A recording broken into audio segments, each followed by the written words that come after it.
Hello everyone, this is Alex Smith and welcome to knowledge the ambition.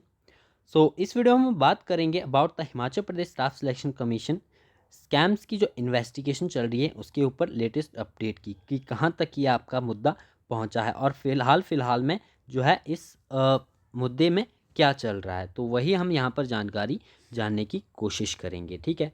अब पिछले 4 महीनों से आप देख रहे हो कि किस प्रकार से इन्वेस्टिगेशन पे इन्वेस्टिगेशन किए जा रही हैं। सभी गड़बड़ घोटाले जितने भी किए गए सभी सामने आ रहे हैं, जो कि एक अच्छी बात है, सामने आ रहे हैं। लेकिन ऐसे में पूरा जो आपका एक फर्दर प्रोसेस है वो बंद करके रख दिया गया है, जो कि एक निराशाजनक स्थिति हो जाती है एक एस्पिरेंट के लिए। तो यहाँ पर ये निर्धारित करना मुश्किल हो जाता है कि हिमाचल प्रदेश सरकार जो है आखिरकार किस तरह का रवैया हिमाचल प्रदेश के युवाओं के प्रति रख रही है। ठीक है। जिस प्रकार से ये मुद्दे सामने आ रहे हैं, पेपर लीक के मामले सामने आ रहे हैं, सबसे अधिक जो ध्यान देने योग्य मुद्दा है जो है वो फ़िलहाल के लिए ये होना चाहिए, लेकिन सरकार इस पर जो है वो कोई कुछ खास ध्यान दे नहीं रही है। जिस प्रकार से प्रोसेस को जो है वो फर्दर डिले पर डिले किया जा रहा है। ठीक है। जितने भी एग्ज़ाम्स थे वो सभी स्टॉप हो चुके हैं। कमीशन की फंक्शनिंग बंद हो चुकी है। ठीक है। पहले बोला गया कि जो आपका शिमला बोर्ड था वहाँ पर ट्रांसफ़र कर दिया जाएगा ये बोर्ड, वो आपके एग्ज़ाम्स कंडक्ट करवाए जाएंगे, लेकिन अभी तक फ़िलहाल वो भी प्रोसेस पूरा नहीं हुआ। उससे पहले आपका शिमला कमीशन के ऊपर जो शिमला बोर्ड है उसके ऊपर भी फर्दर इन्वेस्टिगेशन बिठा दी गई है। तो इन्वेस्टिगेशन तो हो रही है लेकिन सॉल्यूशन अभी तक कोई भी निकल कर सामने नहीं आ रहा है। तो आखिरकार सरकार का रवैया जो है, इससे हम क्या अंदाज़ा लगा सकते हैं कि सरकार जो है वो क्या चाहती है आखिरकार हिमाचल प्रदेश के युवाओं के भविष्य के साथ करना। तो ये निर्धारित करना थोड़ा सा मुश्किल है। फर्दर देखते हैं, अभी इंतज़ार के सिवा और कुछ नहीं कर सकते, क्योंकि ये प्रोसेस जो है वो कंटिन्यूस डिले ही होता जा रहा है। अब आप जब यहाँ पर देखोगे कि जो आपकी इन्वेस्टिगेशन है, जो भी आपका ये मामला गरमाया हुआ है, इसकी इन्वेस्टिगेशन प्रॉपर तरीके से चल रही है या नहीं चल रही है, इस पर भी कोई आपकी पूर्ण रूप से टिप्पणी नहीं की जा सकती है, क्योंकि प्रोसेस जो है वो पिछले 4 महीने से चल रहा है और अभी तक कोई भी फाइनल कंक्लूजन इसमें नहीं निकला है। इवन तक कि जो आरोपी थे उनकी गिरफ्तारी भी अभी तक पूरी तरह से नहीं हो पाई है और इन्होंने जो है वो पूरी सारे आपके एग्ज़ाम प्रोसेस की फंक्शनिंग सब कुछ बंद करके रख दिया है। ठीक है। और ये काफ़ी निराशाजनक स्थिति होती है एक एस्पिरेंट के लिए। और हिमाचल प्रदेश कर्मचारी चयन आयोग के रिकॉर्ड के अनुसार, जैसे कि इन्होंने पहले कहा था कि हिमाचल प्रदेश लोक सेवा आयोग जो है ये शिमला शिफ्ट कर दिया जाएगा, लोक सेवा आयोग में ये शिफ्ट कर दिया जाएगा, लेकिन अभी तक ये भी शिफ्ट नहीं हुआ। उससे पहले वहाँ पर भी इन्वेस्टिगेशन कंटिन्यू हो गई और वेबसाइट को बंद कर दिया गया है। इससे भी काफ़ी सारी मुश्किलें जो है वो इन्वेस्टिगेशन में आ रही हैं, तो इसके बारे में भी यहाँ पर थोड़ी सी हम डिटेल देखेंगे। पेपर लीक का मामला ये आपका सामने आया था दिसंबर मंथ में। पेपर लीक मामले में जो है वो गुरुवार को, अभी इसी हफ्ते की बात है, इसके दूसरे दिन हमीरपुर स्थित विजिलेंस थाना के आयोग के पूर्व सचिव डॉक्टर जितेंद्र कंवर से जो है वो यहाँ पर दिन भर पूछताछ हुई। अब जितेंद्र कंवर जो है इस मामले में घसीटे गए हैं, ऐसा कहा जा रहा है कि उनका भी इसमें हाथ है।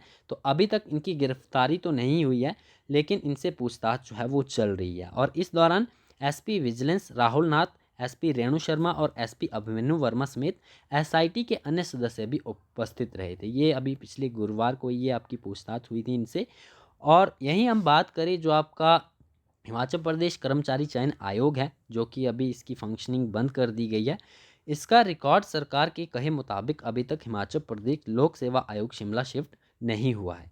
इससे पहले ही कर्मचारी आयोग की वेबसाइट को बंद कर दिया है। और ये बंद करने के बाद क्या हुआ कि इस वेबसाइट के बंद होने से दर्जनों पोस्ट कोड की भर्तियों की जानकारी ना तो विजिलेंस टीम को मिल पा रही है और ना ही अभ्यर्थियों को मिल पा रही है। और यही नहीं, विभिन्न भर्तियों की जांच कर रही एसआईटी टीमों ने ओएसडी से रिकॉर्ड की मांग की है, लेकिन आयोग में कोई भी कर्मचारी उपलब्ध ना होने से अब एसआईटी का रिकॉर्ड जो है वो मुहैया करवाना मुश्किल हो गया। तो फंक्शनिंग स्टॉप करने से अब वहाँ पर कोई कर्मचारी नहीं है, वेबसाइट आपकी वर्क नहीं कर रही है। इसके कारण जो इन्वेस्टिगेशन है उसमें भी काफ़ी सारी दिक्कतें आ रही हैं और सरकार के द्वारा इसके ऊपर कोई ठोस निर्णय नहीं लिया जा रहा है। वहीं हम बात करें, मामला ध्यान में आते ही ओएसडी ने प्रदेश सरकार को चयन आयोग में कुछ कर्मचारियों को नियुक्त करने के बारे में पत्राचार किया, ताकि जो आपके वंचित रिकॉर्ड है एसआईटी को उपलब्ध करवाए जा सकें। अब ये पूरा फैसला जो है वो न्यायालय के फैसले पर निर्भर करता है कि जो एसआईटी के द्वारा जो आरोपी है उनकी आवाज़ के सैंपल जो है वो ले सकेंगी या नहीं। अब यहाँ पर आवाज़ के सैंपल लेने की बात कही गई थी। हाल ही में आज ही ये अपडेट आया कि जो आपका इनके आवाज़ के सैंपल हैं, ठीक है, ये लिए जाएंगे और ये जो आपकी आगे आने वाली कार्रवाई होगी अब 24 अप्रैल को होगी, ठीक है। फर्दर और डिले कर दिया गया है, 5वें मंथ पे बात चली गई है, ठीक है। 24 अप्रैल को यह आपकी सुनवाई होगी इनकी, जो भी JOIT पेपर लीक मामला था उनके आरोपियों के आवाज़ के सैंपल लिए गए और इन पे सुनवाई जो है अब 24 अप्रैल को की जाएगी। और ऐसा बताया जा रहा है कि इसमें जो आपका JOIT का एग्ज़ाम था, इसमें जो आपके सचिव हैं जितेंद्र कंवर, इनके चालक ने भी जो है ये परीक्षा उत्तीर्ण की थी, यानी JOIT के एग्ज़ाम को क्लियर किया था जितेंद्र कंवर के ड्राइवर ने, ठीक है। तो उन पर आरोप जो है वो अब लगाए जा रहे हैं, उनकी पूछताछ जो है इस प्रकार से की जा रही है। उधर ही हम बात करें पोस्ट कोड 980, जो कि कला अध्यापक का पेपर था ये, इसके आरोपी जो थे अभ्यर्थी सुनीता देवी की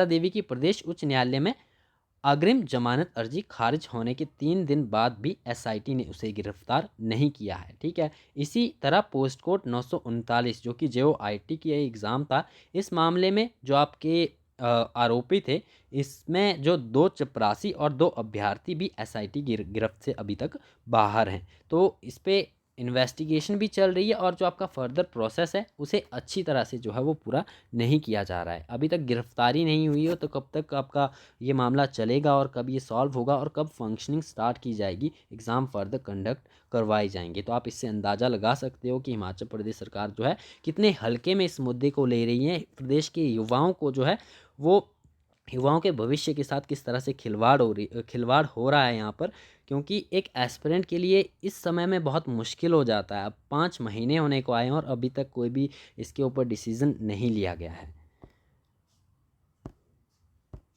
तो इस वीडियो में यही डिस्कशन था, यही अपडेट थी कि किस तरह से आपकी इन्वेस्टिगेशन चल रही है, कहाँ पर ये मामला पहुंचा है। फ़िलहाल 24 अप्रैल को जो है ये आपके JOIT का जो पेपर लीक मामला था उसके ऊपर सुनवाई होगी। आगे फर्दर देखते हैं कि क्या जो है इसके ऊपर डिसीज़न लिया जाता है। और फ़िलहाल कुछ भी नहीं कहा जा सकता कि सरकार इसके ऊपर जो है वो किस तरह के फ़ैसले लेने वाली है, क्योंकि उनके द्वारा कुछ भी बोला नहीं जा रहा है, इसके ऊपर कोई भी स्टेटमेंट उनके द्वारा नहीं दी जा रही है। मे बी डिले का एक रीज़न हो सकता है कि जितना ये बड़ा मुद्दा है हिमाचल प्रदेश के एस्पिरेंट्स के लिए, ठीक है, क्योंकि एग्ज़ाम्स कंडक्ट नहीं हो रहे हैं, ठीक है, और जो आपके फर्दर एग्ज़ाम आपके कैंसिल हुए हैं और जो होने वाले हैं उनकी तैयारी कर रहे हैं, कुछ को तो अपॉइंटमेंट लेटर आना था वो आपका रुक चुका है, ठीक है, ये इन सब मामलों के चलते। तो जितना बड़ा ये मामला है उतनी अच्छी तरह से जो है वो सरकार के द्वारा इसे नहीं लिया जा रहा है। तो अ, हो सकता है कि जितना बड़ा ये मुद्दा है उतने लार्ज स्केल पर जो है ये सामने नहीं आ रहा है। शायद यही रीज़न है कि सरकार जो है इस पर ढील दे रही है। तो कोशिश कीजिए कि ज़्यादा से ज़्यादा जो है वो अवेयरनेस इसके बिहाफ़ जो है वो आपकी आए लोगों में, ठीक है। बात करें जैसा कि अभी शिमला में मार्च भी हो रही है तो आप उससे भी ज्वाइन कर सकते हो, ठीक है। जितने भी एस्पिरेंट हों ज़्यादा से ज़्यादा सरकार तक अपनी बात पहुंचाएं।